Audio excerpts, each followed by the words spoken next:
Hello, ladies and gentlemen, and welcome to the Kompasa.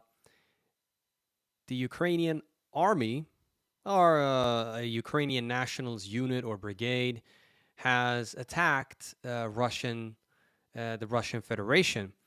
In fact, they attacked the city of Belgograd region, or the Belgograd region, not the city, Belgograd region, yeah. And Russia claims that they have killed at least 70 militants, but Ukraine denies that that it's their military that has done this, but that it's a Russian group that is anti-Putin. They talked about the RDK, which carried out an attack earlier this year. Let's see here. Uh, says here, he was apparently referring to statements by Ukrainian officials. He's talking about Peskov, who insisted that the attack was carried out by the so-called Legion Freedom of Russia and the Russian Volunteer Corps RDK, which are collaborationists fighting for Kiev. The latter group, which is known for its support of neo-Nazi ideology, earlier claimed responsibility for a similar deadly incursion into Russia's Bryansk region 2 months ago that claimed the lives of two civilians. So that's how it is. That's what the Ukrainian officials claim, at least. But I doubt that because the Russians killed off all of the soldiers or militants or whatever we're going to call them. And plus, they had a shit ton of vehicles with them and equipment. So either the Ukrainians are lying or they're telling the truth and they have supplied these vehicles and this equipment to these militants. But we're seeing now that the more the Ukrainian army is losing, the more soldiers, that are dying off, the more territory they're losing, the more cities they're losing. They are resorting more and more into terrorist attacks. I mean, we talked about the so-called hit list, the peacekeeper list, or whatever it's called. Um, they killed Daria Dugina. They have like 300 children on this hit list, including, yeah, one of them was a pretty famous 14-year-old girl. She was 13 when she was on the first put on the list. Scott Ritter is on that list. There was a Russian war correspondent in St. Petersburg that was killed. So the Ukrainian SBU, along with their anti-Putin Russian volunteers or collaborationists, whom aren't that many, may I add, but they I would still say they pose a certain threat because they carry out these attacks, and obviously terrorist attacks cause chaos. It interrupts daily life. It's not a good thing. Um, they resort to these measures. A lot of it is also PR stunts, honestly, because that's the only thing that the Ukrainian state and military got. Basically, they're not stuck. The Russian army, the reason why they can pull back from different territories and save their own soldiers' lives is because they haven't built up this media narrative like the Ukrainians have. The Ukrainians have built this media narrative that they must seize territory and that they are winning and that they are doing this and that. You barely hear anything from the Russian side when it comes to that stuff. Now, I think that the Russians obviously could be a little bit better when it comes to handling media narrative and so forth. But my point being is that Ukraine has put too much emphasis um, on media and forming a certain narrative and so forth. And yeah, now I want to talk about Commander-in-Chief Ukrainian Armed Forces. The Commander-in-Chief of the Ukrainian Armed Forces, and Valery Zaluzhny, allegedly, this isn't confirmed, but he is said to be in critical condition after being wounded. And this is according to, let's see here, Andrei Rudenko. We have to keep in mind that Andrei Rudenko is a war correspondent from the Russian side. So I don't, I'm not going to say this is like, the truth or anything because it's not confirmed 100%. But considering that Valery Zaluzhny has been away for quite some time, that he hasn't been seen for I don't know, maybe 2 weeks or more. People are claiming that he is on vacation in Cyprus or something, but the pictures they put up were from 2018. Now I understand that as a commander in chief, you're very busy.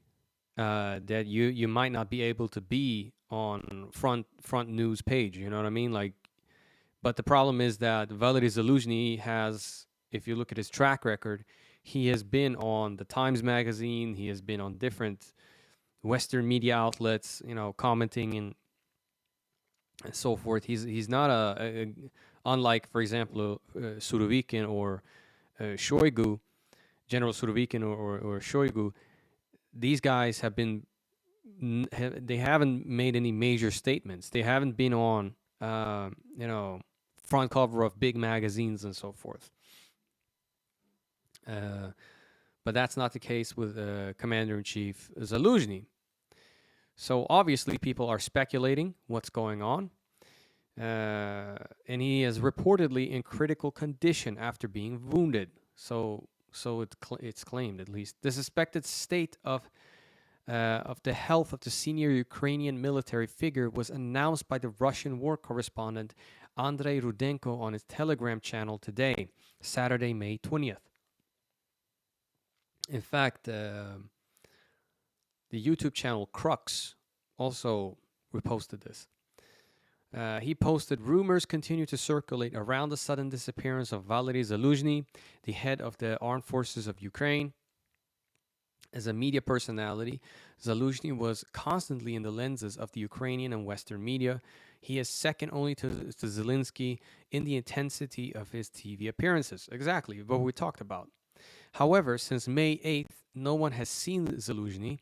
General Nayev is present at all the events, which require the personal participation of the commander-in-chief. Even at the regular meeting of the heads of the military departments in Ramstein, where the critical issues of the supply of weapons and ammunition necessary for the upcoming counterattack were discussed for Ukraine, Zaluzhny did not participate even in the online format. According to our sources in the Armed Forces of Ukraine leadership, General Zaluzhny is alive but is in critical condition at the main military clinical hospital, where the fight for his life continues, including the participation of the foreign specialists. On May 8th, Zaluzhny was seriously wounded while at one of the control points of the eastern grouping of the Armed Forces of Ukraine in the Dnipropetrovsk region, when he was checking the readiness of formations and units for a counterattack. During a missile strike on military infrastructure in the Dnipropetrovsk region, this control point was struck by a precise hit from a Russian cruise missile. As a result, a large number of high-ranking Ukrainian military officials, including General Zaluzhny, were killed and wounded. Information about Zaluzhny's wounding was indirectly confirmed by the fact that on May 10th, his wife, Olena, was seen driving from Novogospitalna street to a Kiev military hospital, where she spent more than 4 hours. This could be very well true. The reason why I say that is because the Russians have a huge human resource network of spies in Ukraine. So it wouldn't surprise me if this was actually true. But like I said, We're going to use the word allegedly here because it's not confirmed. To prevent the panic among the armed forces of Ukrainian leadership and Ukrainian servicemen, information about Zaluzhny's serious injury and critical health condition is being withheld. The Ukrainian special services were tasked with demonstrating Zaluzhny's activity in every way possible while the fight for his life was going on. Hence, the appearance in the media of all sorts of useless interviews supposedly recorded recently or photos from the holiday of the commander-in-chief in Cyprus. You will agree that this is not a very good time to rest when preparations for the coming counteroffensive are in full swing, and the loss of Bakhmut is not a good situation either. Yes, could very well be the truth. Some have also speculated that Zaluzhny is he's been killed in a power struggle because Zaluzhny didn't agree with President Zelensky that they should pour so much resources into Bakhmut. Well, because basically the Ukrainian army was taking too heavy casualties in this area, and allegedly, what the theorists are speculating about is that, yeah, because of this major disagreement, the uh, the commander-in-chief of Ukrainian armed forces was killed. Basically, we don't know yet, but I think that what this war correspondent Andrei Rudenko is writing